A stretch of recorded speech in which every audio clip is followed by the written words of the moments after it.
Hey, it's Keith, what's up? So, this is going to be about my first dry fast. I'm going to just kind of go into some detail about it. Maybe set it up with a little philosophical stuff. I am in my house, by the way. My last video was shot at my mom's house.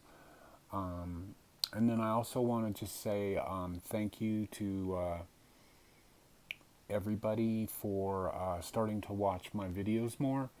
And also, Truth has gotten some consultations from some of the stuff, and we're all authentic people. I think I can just very comfortably officially associate myself with Truth. I was very heroic about, or feeling a heroic thing that I've never felt with another person, with him, back just over 10 years ago now that I've known him, or maybe more like 10 or 11 years that he came to be able to recognize me from all the people in the crowd. But and he was kind of guarded with, he still loved me a lot, but now it's kind of amazing. We're like brothers. So it's pretty cool. Yeah, so but I'm kind of off on my own thing, because I'll just tell you, Truth is really, I don't think he's so into the idea of breatharianism. He likes human potential and stuff, of people doing stuff, but I'm not so sure that my breatharian trip and my fasting trip is necessarily his thing. Yeah, that's cool, because he definitely supports me. Anyways, yeah, did I say in my room? That's my altar behind me. That right there is a picture I painted, and that over there is a picture I painted, and then behind me is a picture of Ganesh. So, you know what? In a month and 2 days, I'm going to be, or a month and 4 days, I'm going to be closer to 60 than 55. And that's kind of interesting. It doesn't feel like anything. I don't feel like a lot of stuff, about things, about where I'm at. I don't really care about things that are going on in the world. I'm just on my spiritual journey, and because I'm just on my spiritual journey and I'm sort of creating my own universe, things are not really affecting me so much. But let's get on with it, and let's talk about the dry fast. So I dry fasted at the Vipassana Center, which is radically forbidden. I've done a few things there. I'm going to just tell you ahead of time, I don't really recommend doing, somebody that's really not had the experience with a lot of crazy discipline things. It's really a good idea to just go there and eat the food that they give you, because it's good enough and it's not about food. But I found that my Vipassana courses were pretty easy. So I basically, my last course, my Satipatthana, I'd been living at the Vipassana Center, and so while I was living at the Vipassana Center, I did the 9 day, which is kind of level 2 Satipatthana for 9 days, and I had been liquidarian, and I just thought, I'm just gonna go for it, And you need to be you should do a bunch of courses before you do some of the crazy stuff that I do at Vipassana centers. And to anybody that's in the Vipassana network, I promise not to do it anymore. But yeah, I brought my Vitamix into my room, and I was liquidarian for the whole time that I was doing Satipatthana, and it was simple enough because everybody went off to lunch right after the meditation, right before lunch, and I just I had my plan. I just ate really simple, which was just some fermented food, some sprouts, kind of no spices, and blended that up, and away I went. And that's how I lived for 9 days, and I had one of the most amazing meditations, just amazing sense of heavy compassion at one point, which was so amazing, which I'd love to you're not supposed to really crave or what is that? have like heavily desirous stuff. But to hit back on that state of compassion that I was in, that would be pretty amazing. So, anyways, so my dry fast. So I didn't know what I was gonna do. I was intending to be a liquidarian for. I'm gonna be like mostly liquidarian for the rest of my life. Or we're just moving in a non-egoic way towards being breatharian, just not for any like reason of achievement. It just seems like I'm sort of designed to do extreme things. Simple as that. I mean, it's not even extreme to me because everywhere that I'm at, like everywhere that I'm touching is not hard. Like I've failed in my life. I've tried to be like, I tried this breatharian thing in my 20s and I just like failed like crazy. I mean, I don't know if I've ever even, maybe I told you about that, but I was working in the grading industry and I'd be like fasting and, either grade checking, which is on the ground around heavy equipment, or running equipment. Back in those days, I was always jumping back and forth between the two. And then somebody'd go, "Oh, you want to do some cocaine?" And I'd be like, "Oh, yeah." So, anyways, I crashed and burned a few times, and then I was, scared of fasting for a long, long time, like a decade or more than a decade, really. So, anyways, so I was going to go to the center. I was back for the first course. I already talked about it in the video last, And, yeah, it was the first course after the center had closed after COVID. It was invite only. I was there with all my friends. The energy was really intense. And I brought all my stuff that I usually do. I was intending to do my usual liquidarian thing in my room and not disturb anybody because I just run the Vitamix while everybody was at the dining hall. Yep. And so I get there and I'm unpacking my shit and it's like, fuck. I forgot my fucking blender base, the bottom of the blender that makes it go. I brought the flask and all my food and, it's like, what the fuck am I going to do? I was like, okay, well, we'll figure it out. So I just started out fasting for like 2 days, drinking tea, some green tea and reishi, hashiwu, just my regular herbs that I'm taking all the time. And then I thought to myself, I should fucking dry fast.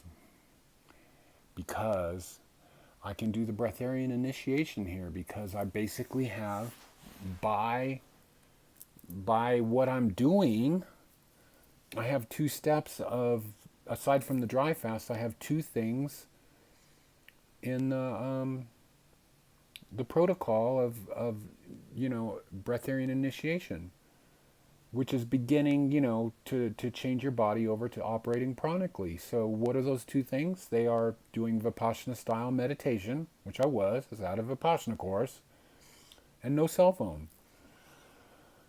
So I was like, okay, I'm going to do it for 4 days. And, yep, I did. And it was interesting because I just started out and I just didn't eat, and I was like no big deal because I was already just having tea and water basically. And so I knew that the morning I woke up, the beginning of the second day was, I'd seen a lot of blogs of people who dry fasted said that you're incredibly like shocked with how dry your mouth is when you wake up.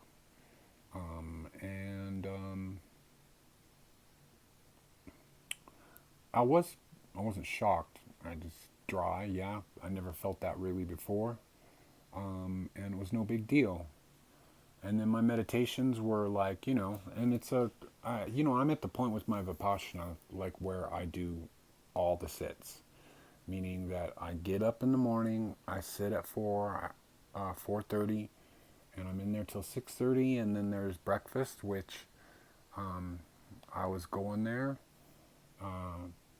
and I would just like show up and not really eat so that people wouldn't wonder where I was, or kind of sometimes I didn't go to breakfast, sometimes I didn't go to lunch. Um, but yeah, and then so the next sit, you sit like a couple times with a break or something from till lunchtime, which is at 11. Then you have a long break. Then you go back to sitting at like what 1 o'clock? Yeah, 1 o'clock. And then yeah, at 2:30 is the next group sit. 2:30 to 3:30, and then you come back and you sit some more, and then it's tea. And then and then you come back and you do a group sit again at 6. And then there's a discourse, and then there's one little short sit before you go to bed. That's a day at a 10-day Vipassana course. Even that's the same day at Satipatthana, just different discourse. So I just dry fasted the whole time, and it was pretty interesting. Um, all I can say is I'm not going to tell you it was super easy. It wasn't difficult, that's for sure. Um, I mean,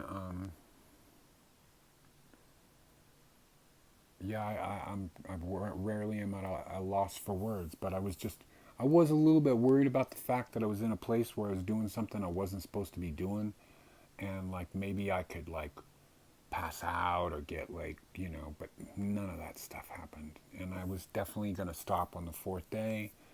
And yeah, so I knew, I was just, I wasn't at a loss for energy. Um, a lot of, I get signs on my body when I'm dehydrated normally, when I'm not dry fasting. And strangely, during this time, I did not get any of that. And the interesting thing is where my body is like, shifting and changing because of the things that I'm doing with like, eating way, way less, being liquidarian, like moving down with the amount that I'm eating with that. And again, heading towards breatharianism, but not being forceful. It's kind of like stretching ears in a way. I am stretching my ears, by the way, more. Um, of where you can't get carried away because you'll fuck shit up. And I feel like if I get carried away with breatharianism as this big holy grail, where I'm just doing something because it's who I am. Not in any kind of achievement way, so I just want to like slide into it, right? And I'm still making food for my friends, still cooking, going on hiking. Whenever I'm with my friends, I always like make food, and it's cooked food, and it's cooked vegan food, and it's really good. And I'm so good at it that I don't even taste the food. I just make it. I just know how to make it, and I know what tastes good, and bam, So, but so also what I was talking about is the shift that my body's gone through because at the beginning of doing these long meditation sits, if I was the least bit dehydrated, one or both of my legs would go to sleep, or they'd get that circulation thing going on that people call going to sleep. And so that had gone away permanently, or so it seemed, but I was wondering with me doing a dry fast if I would get that back. And I didn't. I didn't really get any dehydration symptoms at all. I'll tell you, when I woke up every morning, I looked a little bit dry in the face. And, one of the protocols that I do is I put on MSM cream mixed with DMSO. I wipe that on my face, and then I spray rose water on my face. I've been doing that on and off for a couple years, pretty steady lately. It's a good thing for old skin. So I don't know. I don't really have too much to say about it. I'm going to talk about, if you want to turn the video off, I'm going to talk about the first shit that I took after like I ate some food and drank. So I completed the fourth day, and on the fifth day, I I drank water when I got up to for the 4:30 sit. 4:30 in the morning, and yeah, no big deal. Everybody talks about the sense of like elation and bliss that there is. I didn't fucking care. I mean, I was like, nice to drink water. Water tastes good. I've always thought water tastes good, you know. Um, yeah, and so I think I went, I just kind of took it easy, and then I drank a little bit of tea at breakfast, some green tea, and whoa, yeah, that was crazy. And but it was smooth. It was good. I was some really focused meditation, and then I went to lunch, and they had like some kind of split pea soup that was like blended. So I was like, oh yeah, right on, perfect. So I took just a tiny bit of that, and then I just thought, well, what should I do now? Should I stay liquid? And I just thought, you know, I don't really want to be breaking the rules at a Vipassana center anymore. So I didn't make it to 12 months of being liquidarian, but there's a good story behind all this, and it's definitely that I'm not in this for egoic reasons. So I didn't give a fuck. So I ate some rice and some salad um, the next day. Yeah, the next day, and just ate light stuff and went back to drinking my teas, and then I finished the course. Oh, anyways, and then the thing I have to talk about is after the first day when I drank some water and had some tea. Um, I hadn't shit in like pretty much by the second day for like 3 days. So day 2, 3, and 4, I didn't shit.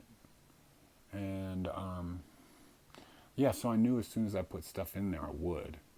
But it was really interesting. So on day 5, when it was like my usual shitting time, I sat on the toilet and like I knew something was going to come out, and it actually wouldn't come out. And it felt, what's going on there? So I kind of like did this one other time in my life. So I reached behind, and with my hand I pulled out this like just crunchy, rocky stuff, and I just dropped it in the toilet and washed my hand. No big deal. I've only done that one other time in my life, and that was 10 years ago, and that was more involving like too much pot and too much Indian food. Um, anyways, so yeah, and then and then followed by that was just a bunch of more like rock stuff. And like, I've been liquidarian, and like, what is all that stuff? Very interesting. I am constantly, and there's a video I forgot to put up, god damn it, of deep detox stuff, and I'm kind of out all that, and I've got to figure out a smooth way to like publish it. I'm going to be getting into some video editing. Maybe I can do an introduction on it or something.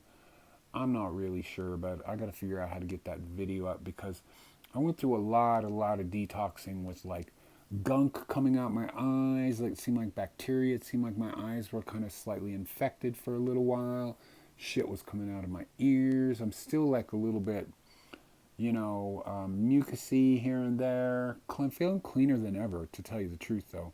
But yeah, that stuff that came out of me, out of my back end, fuck.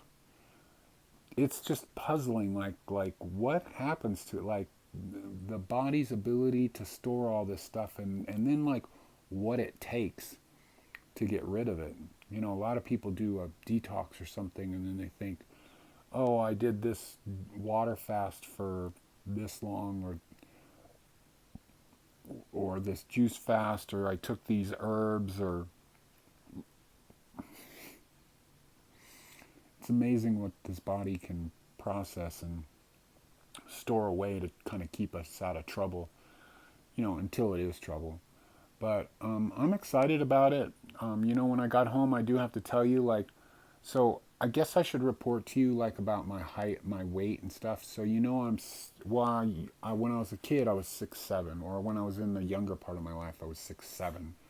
I'm 6'5" now, I guess, because of spinal, what do you call that, decompression or what? Ever. If I do a inversion table, I go about 6'6" now, meaning like I hang upside down.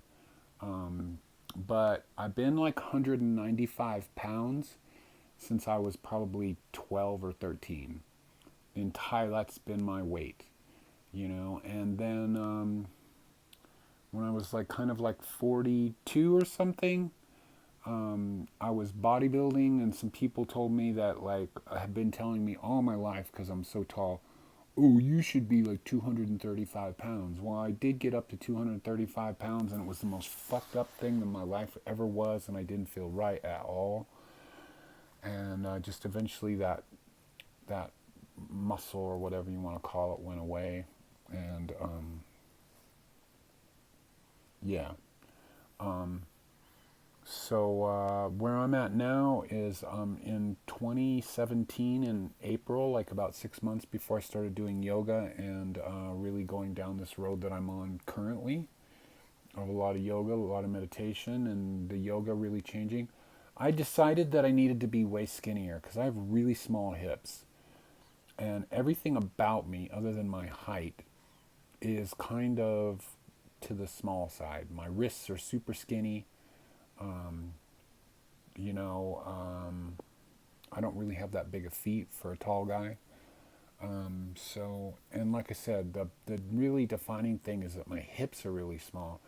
And I thought to myself, I think I should be just super skinny. Like, cause I'm like built, I talked about this in a video already. So, yeah, where I wound up, like I'm 100 and, strange. I thought I was like 175. I was weighing myself at the gym. And I guess the scales were wrong, or maybe the dry fast I lost more weight or something. But my mom has like a medical scale or one that's super accurate. And I weighed it. I was like, oh wow, I'm 162 pounds. So, but I feel really healthy. I'm like super, like, definitely in charge of my body a lot more, strength wise, balance wise, with yoga, doing more acrobatic stuff with yoga, what have you. So, that's all I want to talk about for now. I'm trying to get more stuff going, being more in the world of being a proper, like, I want to tell you all about all the stuff that's going on with me and all the stuff that's going on with Truth. And I'm going out to see Truth day after tomorrow. Going out there to help him with some stuff. He's got a client there. We got to film some stuff. And yeah, and so being responsible, I'm trying to like put some stuff in the drop down from my music. There's YouTube videos. There's links to my Instagram channel, my Facebook thing, and yeah, and just more stuff will be in there, what have you. So, and if you need to contact me for any reason, maybe get a message to Truth or whatever, through Instagram is maybe the best way. Trying to check email. I used to just be off grid. I'm still off grid, but like, I really enjoy some of the people I'm meeting. I also want to say thank you to my sales going up on Bandcamp big time with people downloading. I've sold a few CDs. Thank you so much for that, and thank you for everybody coming on board. And the next thing I'm going to work on doing is getting more responsible with answering comments. So I still don't get so many comments to where I can't be responsible enough to answer them. So, all right, cool. Peace out. It's Keith. It's like kind of late in the nighttime, considering that I'm getting up at 6:30 to meditate and then go and take care of my mom for the day so my dad can have a break. And I took this herb called yohimbe. I've been playing with it from time to time. It's African bark that I wouldn't say, I guess it is I don't know if I want to call it a stimulant. I think it's kind of like ma huang or ephedra in the sense of that it really gets your blood vessels opened up. So it has a nice, it can, I've been playing with it on and off throughout this year. So yeah, it's pretty cool. Don't mess around with it if you're like, kind of like, it has altered consciousness kind of like a vibe. It's definitely really cool for meditation. You can really focus in on some stuff. It has little tiny tinges of psychedelia involved in it, I think. Like back a long time ago with this guy I used to hang out with was actually my English teacher in freshman in high school, and then he was my English teacher freshman in college when I took his creative writing class, and he invited me over to smoke pot. He's a gay guy too.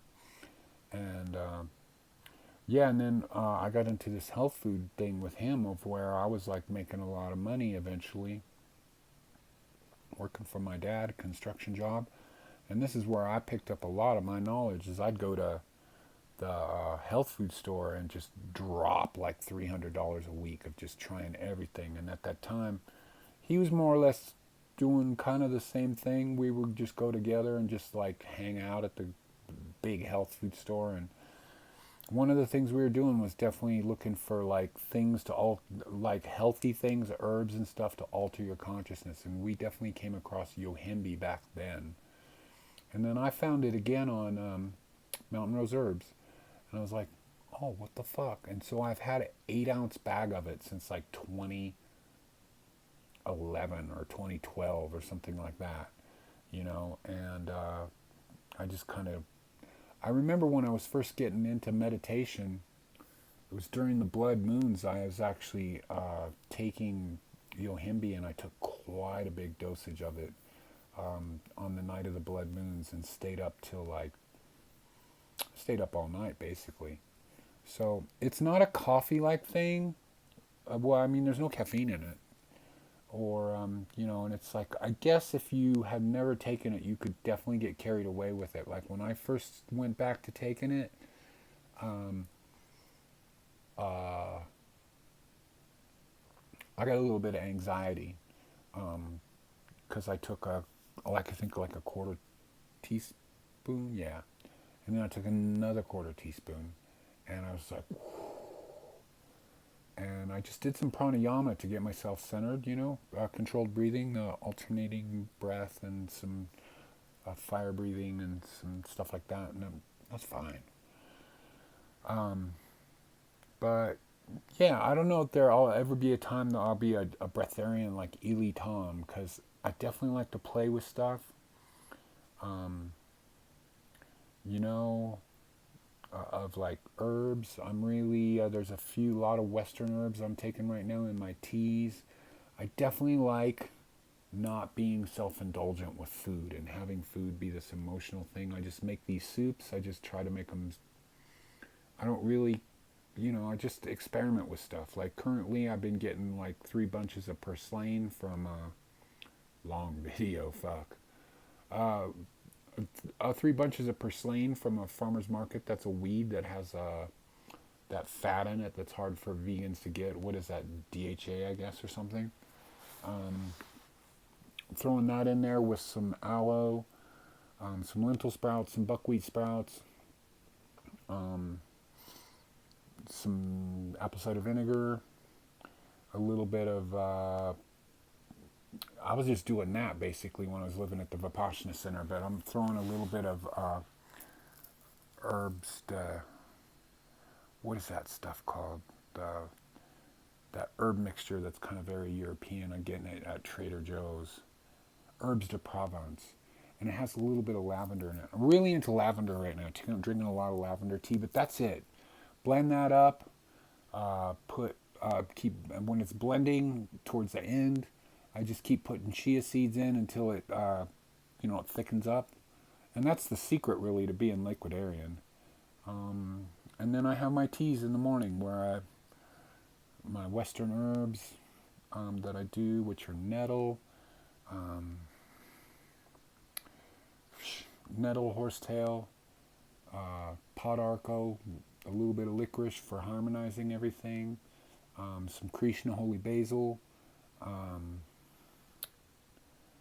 and then lately I've been getting into these, like trying to figure out formulas and stimulating lucid dreaming and more relaxed things to stimulate, like relaxing and calmer meditative states. Yeah. So getting into lavender, having lavender as a tea. I've always loved the taste of that. And mugwort and blue lotus, skullcap. I'm just going, like, spending a couple hours in the morning reading and just making these variations on all these teas with, slowly taking the Chinese tonic herbs. Like, I start out with half a teaspoon of reishi and half a teaspoon of pearl.